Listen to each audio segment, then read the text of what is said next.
ሰላም ይህ ቀለም አካዳሚ ኦንላይን ማስተማሪያ ክላስ ነው።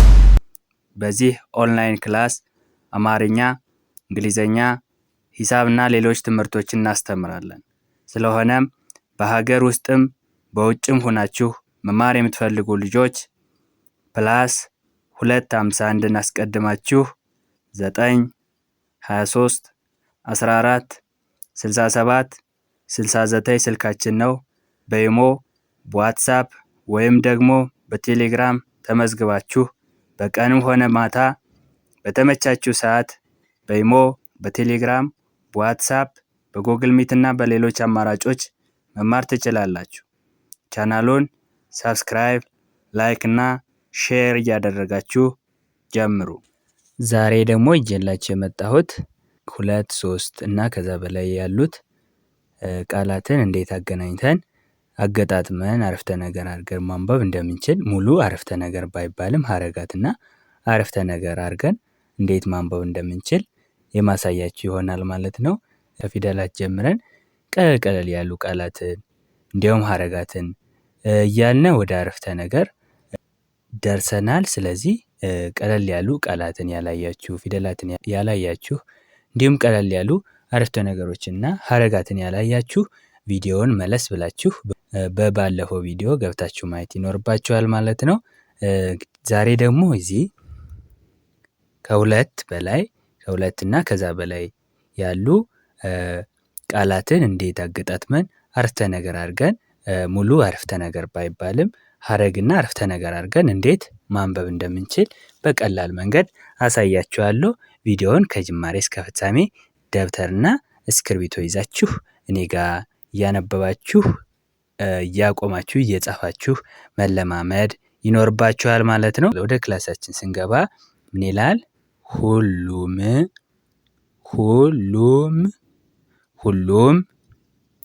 ሰው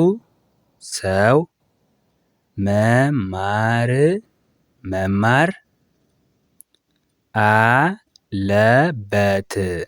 አለበት ይላል።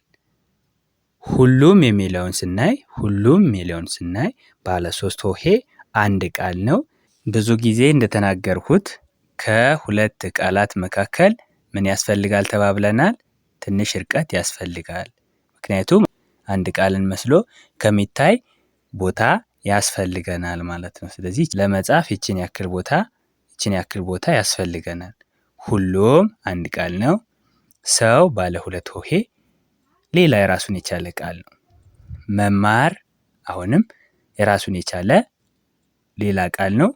አለበት አሁን የራሱን የቻለ ሌላ ባለ 4 ሆሄ ቃል ነው። ስለዚህ እነዚህ 1 2 3 4 እነዚህ 4 ቃላትን አንድ ላይ ገጣጥመን ስናነብ ሁሉ ሰው መማር አለበት የሚል አረፍተ ነገር እናገኛለን ማለት ነው። ሁሉ ሰው መማር አለበት የሚል አረፍተ ነገር እናገኛለን ማለት ነው። ኦኬ እዚህ ጋር ስንመጣ ከቤት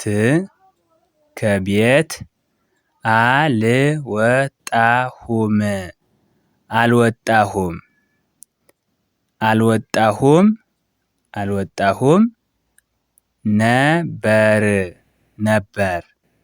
ከቤት አልወጣሁም ነበር ይላል።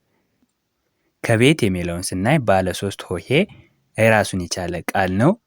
አሁንም አልወጣሁም የሚለው ባለ 6 ሆሄ የራሱን የቻለ ቃል ነው። ነበር ባለ 3 ሆሄ የራሱን የቻለ ቃል ነው። እነዚህ 3 ቃላት ናቸው። ከቤት አንድ ቃል ነው። አልወጣሁም 2፣ ነበር 3። እነዚህ 3ቱ ቃላትን ገጣጥመን አንድ ላይ ስናነብ ምን ይላል? ከቤት አልወጣሁም ነበር የሚል አረፍተ ነገር እናገኛለን። ከቤት አልወጣሁም ነበር የሚል አረፍተ ነገር እናገኛለን። ኦኬ እዚህ ጋር ስንመጣ ሁሴን ጎበዝ ተማሪ ነው። ሁሴን ጎበዝ ተማሪ ነው ይላል። ሁሴን ጎበዝ ተማሪ ነው የሚለውን ስናይ ደግሞ ሁሴን ባለ 3 ሆሄ አንድ ቃል ነው። ጎበዝ ባለ ሶስት ሆሄ አሁንም ሌላ ቃል ነው። ተማሪ ባለ ሶስት ሆሄ ሌላ ቃል ነው። ነው ባለ ሁለት ሆሄ ቃል ነው። እነዚህ አራቱ ቃላትን አንድ ላይ ገጣጥመን ስናነበው ሁሴን ጎበዝ ተማሪ ነው፣ ሁሴን ጎበዝ ተማሪ ነው የሚል አረፍተ ነገር እናገኛለን። ኦኬ ትምህርት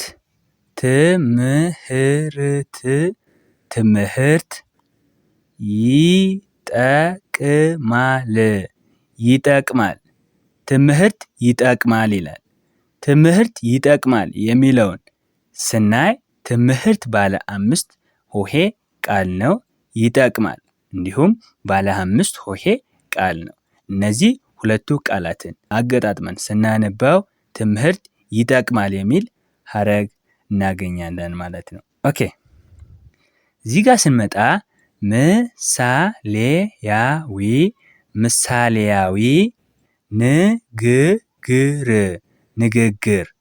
ምሳሌያዊ ንግግር ምሳሌያዊ የሚለው ባለ 5 ሆሄ የራሱን የቻለ አንድ ቃል ነው። ንግግር ባለ 4 ሆሄ ቃል ነው። እነዚህ ሁለቱ ቃላትን አንድ ላይ ገጣጥመን ስናነብ ምሳሌያዊ ንግግር የሚል ሐረግ እናገኛለን ማለት ነው። ዛሬ ቀኑ እሮብ ነው። ዛሬ ቀኑ እሮብ ነው ይላል። ኦኬ ይሄንን ደግሞ ስናይ ዛሬ ባለ 2 ሆሄ ቃል ነው። ቀኑ ባለ 2 ሆሄ ቃል ነው።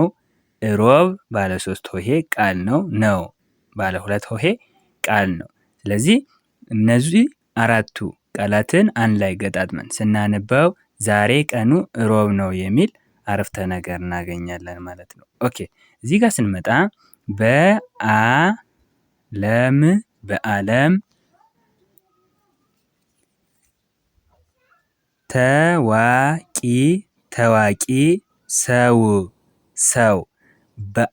ታዋቂ ሰው በዓለም ታዋቂ ሰው የሚለውን ስናይ በዓለም ባለ 4 ሆሄ ቃል ነው። ታዋቂ ባለ 3 ሆሄ ቃል ነው። ሰው ባለ 2 ሆሄ ቃል ነው። እነዚህ ሁለቱ ቃላትን አገጣጥመን እነዚህ ሶስቱ ቃላትን አገጣጥመን ስናነብ በዓለም ታዋቂ ሰው የሚል ሐረግ እናገኛለን ማለት ነው። ኦኬ እዚህ ጋር ስንመጣ በጣም ዝነኛ ነህ በጣም ዝነኛ ነህ ይላል። በጣም ባለ 3 ሆሄ ቃል ነው። ዝነኛ ባለ 3 ሆሄ ቃል ነው። ነህ ባለ 2 ሆሄ ቃል ነው። እነዚህ ሶስቱ ቃላትን አንድ ላይ ገጣጥመን ስናነብ በጣም ዝነኛ ነህ የሚል አረፍተ ነገር እናገኛለን ማለት ነው። ኦኬ እዚህ ጋርም ስንመጣ እሷን አላየኋትም ነበር እሷን አላየኋትም ነበር። እሷን የሚለውን ስናይ ባለ 3 ሆሄ ቃል ነው። አላየኋትም ባለ 6 ሆሄ ቃል ነው። ነበር ባለ 3 ሆሄ ቃል ነው። እነዚህ ሶስቱ ቃላትን አንድ ላይ ስናነብ እሷን አላየኋትም ነበር የሚል አረፍተ ነገር እናገኛለን ማለት ነው። ኦኬ መጠየቅ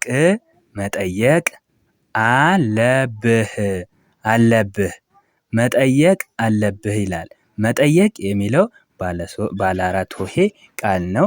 አለብህ ባለ 4 ሆሄ ቃል ነው። እነዚህ ሁለቱ ቃላትን አገጣጥመን ስናነብ መጠየቅ አለብህ የሚል ሐረግ እናገኛለን። እዚህ ጋር ስንመጣ መፍትሄ ምን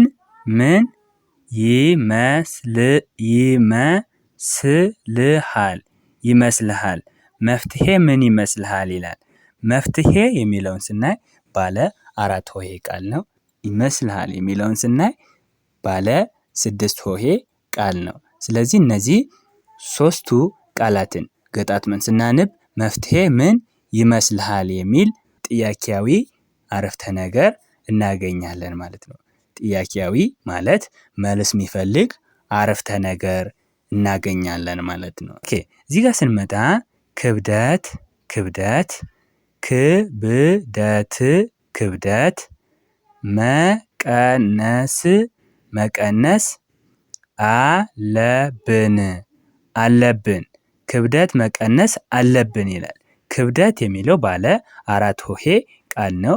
መቀነስ ባለ አራት ሆሄ ቃል ነው። አለብን ባለ አራት ሆሄ ቃል ነው። እነዚህ ሶስቱ ባለ አራት ሆሄ ቃላትን ገጣጥመን ስናነብ ክብደት መቀነስ አለብን የሚል አረፍተ ነገር እናገኛለን። ኦኬ እዚህ ጋር ስመጣ ለምን ለምን አልደወልክም አልደወልክም፣ ለምን አልደወልክም። ለምን ባለ ሶስት ሆሄ ቃል ነው። አልደወልክም ባለ ሰባት ሆሄ ቃል ነው። ስለዚህ እነዚህ ሁለቱ ቃላትን አገጣጥመን ስናነብ ለምን አልደወልክም የሚል ጥያቄያዊ አረፍተ ነገር እናገኛለን ማለት ነው። ለምን አልደወልክም የሚል ጥያቄያዊ አረፍተ ነገር ማለት መልስ የሚሻ ወይም መልስ የሚፈልግ አረፍተ ነገር እናገኛለን ማለት ነው። ኦኬ እዚህ ጋር ስንመጣ በዚሁ ከትል ከትል አሪፍ አሪፍ ነው። በዚሁ ከትል አሪፍ ነው። በዚሁ የሚለውን ስናይ ባለ ሶስት ሆሄ ቃል ነው። ከትል ባለ ሶስት ሆሄ ቃል ነው። አሪፍ ባለ ሶስት ሆሄ ቃል ነው። ነው ባለ ሁለት ሆሄ ቃል ነው። እነዚህ አራቱ ቃላትን አንድ ላይ ስናነብ በዚሁ ከትል አሪፍ ነው የሚል ይሆናል ማለት ነው። ስለዚህ ቤተሰቦቼ እንደዚህ አይነትና የመሳሰሉ አረፍተ ነገሮችን ማንበብ መለማመድ ይኖርባችኋል ማለት ነው። እንደዚህና ከዚህ የበለጡ አረፍተ ነገሮችን ካነበብን በኋላ ወዴት ይመሩናል ማለት ነው? መጀመሪያ ፊደል ነበረ። ከዛ ፊደላቱ ተሰባስበው ቃልን ፈጠሩ። እነዛ ቃላቱ ወደ ሀረግ መሩን። እነዛ ሀረጋት ወደ አረፍተ ነገር ደግሞ ወደ ፓራግራፍ ይመሩናል ማለት ነው። ስለዚህ ፓራግራፍን የተለያዩ የአማርኛ ሙሉ ጽሁፎችን ወይም የሆኑ ደብዳቤዎችንና የተለያዩ እንደዛ አይነት ጽሁፎችን የተለያዩ ልብ ወለዶችን ለማንበብ እንደዚህ አይነት አረፍተ ነገሮችን ማንበብ መለማመድ ይጠበቅባችኋል ማለት ነው። የዛሬ ክላሳችን ይሄንን ይመስላል። አማርኛ፣ እንግሊዘኛ፣ ሂሳብና የተለያዩ ትምህርቶችን ማለትም አፋን ኦሮሞ እና የመሳሰሉትን በአጭር ጊዜ ውስጥ ማወቅ ከፈለጋችሁ በውስጥ መስመር ገብታችሁ መማር ትችላላችሁ። የዛሬ ቆይታ ይሄንን ይመስላል። በቀጣይ ክላስ እስከምንገናኝ ድረስ ባይ ባይ።